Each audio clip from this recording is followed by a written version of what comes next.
12 मार्च 1993 को मुंबई में जबरदस्त आतंकवादी हमला हुआ था।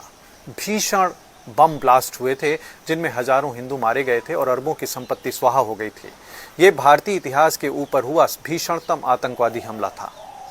लेकिन क्या कभी भी आपने इसके लिए कांग्रेस या राहुल गांधी के कॉलर को पकड़ करके ये पूछने की कोशिश की कि देश में इतना आरडीएक्स कहां से आ गया था?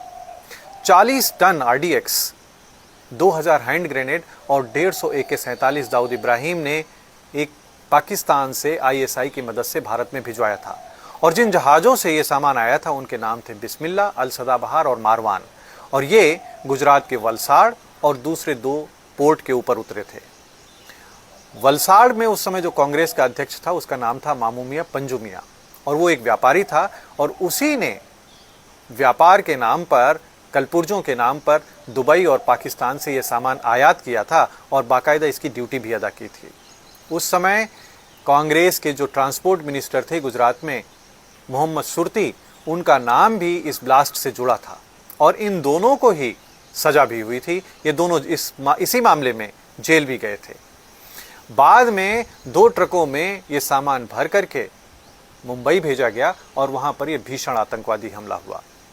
इस ब्लास्ट के समय केंद्र में, गुजरात में और महाराष्ट्र में तीनों ही जगह कांग्रेस की सरकार थी और इनके ही लोग इन ब्लास्ट के अंदर, जेलों के अंदर गए भी।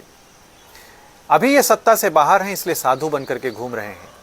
जो देश की नई पीढ़ी है, जो जेनजी हैं, वो इनके इन कुकर्मों के बारे में जानते नहीं हैं कि किस तरीके से इस देश के अंदर इन्होंने हिंदुओं को मिटाने के प्रयास किए हैं। लेकिन आप ये बात ध्यान रखिए कि अगर आपने इनको एक मौका दे दिया तो फिर आपको कभी भी मौका नहीं मिलेगा। विचार अवश्य करिएगा।